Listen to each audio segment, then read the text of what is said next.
So magula yung update ano sa ating ibong bato-bato no. Ayan yung inakay niya ngayon. Yung dating inakay niya, teka, kunin natin. Ito po yung pangalawang inakay niya na ngayon. Yung dati po nalaglag nung ako umuwi ng Bulacan sa linggo. Gantong kalaki nalaglag, namatay. Yan. Ngayon ito nalaglag din ngayon nalaglag din siya ngayon. Itataas ko ulit sa pugad. Nakakatuwa yung inahin nito. Maliit pa lang yung anak. Nag-itlog na uli. Ayan o. Ayan o. Kahapon lang po yung itlog. Ayan, ibabalik natin yung inakay. No? Kasi lumundag. Parang lumundag lang siya.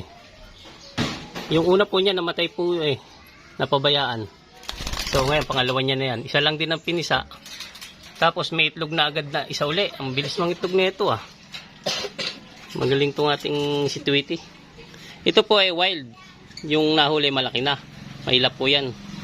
Ito po nung makuha ko to inakay pa. Ganito kalaki nung makuha ko sa pugad din yan. Inalagaan tapos yun. Tapos yung asawa niya namatay. Kinagat ng langgam. Pero napalaki ko rin po ng ganyang kalaki. Tapos ayan tingnan mabait siya mabait po siya. Kasi simula inakay nahuli ko na siya. Hindi kagaya nito isa tingnan. Panayang wala. Yan po yung babae. Ito po yung lalaki. Yung asawa nitong babae, yung po yung namatay. Yung mabait din po yun. Yung po yung kaparis niya talagang tunay. Yan, kinombert lang natin. Hinanapan natin ng babae. Ngayon, ito naging anak nila ngayon.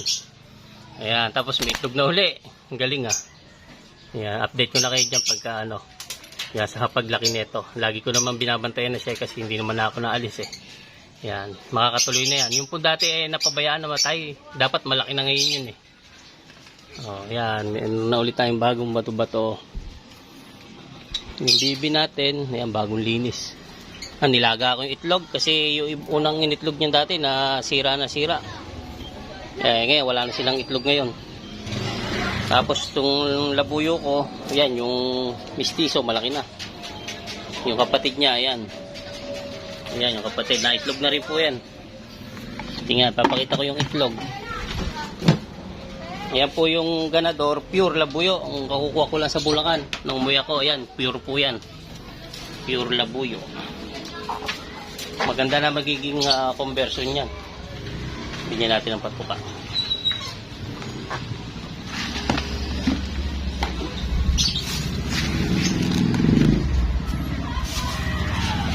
Bakit taray mo dyan?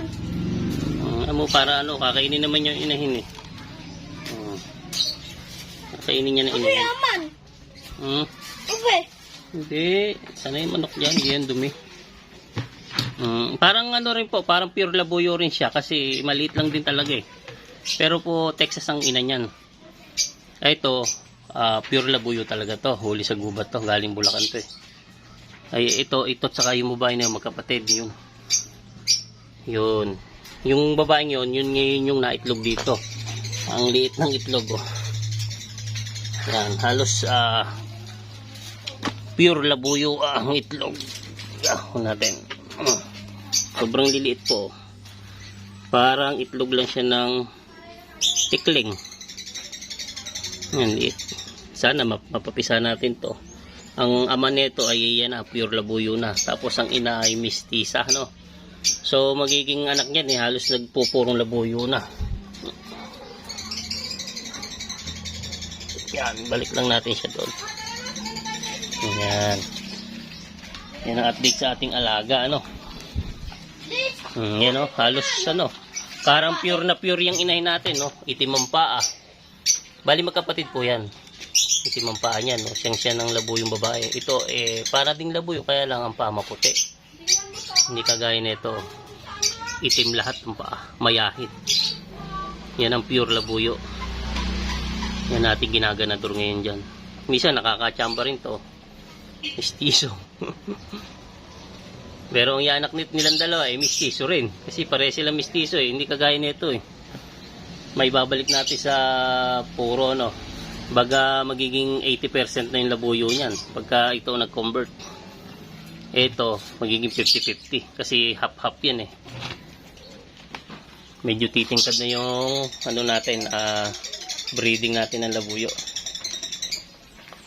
Yun. So, ayan, dito muna ang update sa ating mga alagang ano dito. Manok, bibe, at saka yung bato-bato, no. Ayan. Yun muna, bye-bye.